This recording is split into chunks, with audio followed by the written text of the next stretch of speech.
I just want to start with a story about getting my doctorate from UBC. I was really, like, wow, this is innovative, this is new, this is something special. But there's always, when you're doing work that goes beyond the normal boundaries, there's always that niggling suspicion that maybe you're involved in narcissistic horseshit, right? I promise not to swear, I'm sorry. So one day, a friend of mine out there got her PhD in nursing, and what she did is she went down to the San Francisco Zen Center, and she lived there, and she worked with hospice workers, and she was looking at the effect of meditation, not on people dying, but on hospice workers themselves. So her PhD was kind of over the edge. Not quite as crazy as mine was, but it wasn't that normal. She got her PhD and she was all proud, everything was great, and she was going home to visit her family in Ottawa. She hadn't seen them in several years. And it was going to be a celebration of the daughter, first daughter of the family getting a PhD and the pride and all this stuff. And she gets off the airplane, and this was a time, probably about 2003 or so. And for a little while, there was 15 minutes of fame when the newspapers and TV were talking about this lunatic that had gone and lived in the forest by himself for a year in southern Chile. And so it was in the papers. And her mother met her at the airport holding the Ottawa Citizen. And the first thing her mother said when her daughter gets off the plane, who she hasn't seen in 3 years, and she just got her PhD, she said, the first thing her mom says is, your PhD from UBC isn't worth a damn. And the daughter is kind of like, well, Mom, what's up? Some guy out there is getting a PhD from sitting on an island for a year and telling a story about it. My aunt thought this was hysterical. She said, oh yeah, that's a friend of mine. And when she came back to her, she told me the story thinking that I would find it amusing too, but God, it was like a knife going into me. Thinking of all the people out there that thought what I was doing was just crap, right? That didn't deserve a PhD. It was just, right? We all go through that if we're pushing the envelope. So a few days later, I was having breakfast with one of my committee members who was the most supportive, innovative member of the committee, Carl Lego, some of you may know him or heard of him. And I could hardly wait because I knew he'd very gentle soul and I knew he would be incredibly supportive. And so we're starting to have breakfast, we're waiting for breakfast to come, he's drinking his coffee, and I told him this story, expecting, a pat on the back and embrace and all that. And he started laughing at me so hard that coffee came out his nose. He was in total hysterics about that. And I was desolated. And when he could finally talk, he said, congratulations. Single-handedly, you destroyed the value of every PhD that's ever come out of UBC. And every PhD that ever will come out. And the beauty was, he meant it. It was a two-level statement. One, telling me to get off of it, get off my, the egoism of self-importance and self-worry. And the second was he really is trying to push the boundaries of the traditional PhD.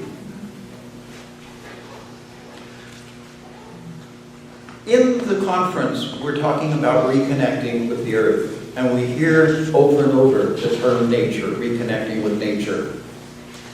And when I was writing up my experience of being in solitude for the year, because it was a little strange being both the researcher and the subject of my own research. Some of the professors thought that was just a little bit circular. But the way I got away with it is I convinced them that there was no alternative. If I wanted to truly study the experience of solitude, I couldn't just study the writings of other people, then it's secondary, it's not empirical research. And if I went to look at solitary and study them, they're not in solitude anymore. And so the only real option was to go and study myself. And so that carried some weight. Not very much, but it did carry some weight. But one of the things that, as the months went by, and this experience of being out of contact with human beings, because there was a year, I saw people once during the year, the boundary between me and the world around me softened, and I became part of the world that I was living in. And I'm writing in my journal, and it no longer made sense to write about nature. Because I'm nature, I'm part of this. So what do I do now? How do I do this? And so I started using the terminology, the non-human world, to designate everything but me and other people. I'm a little slack about it now, but basically I think that that's something that we really need to look at when we're talking about nature is, what does that mean? What does the statement nature imply about duality, the duality of our thinking, that we're somehow fundamentally not a part of this?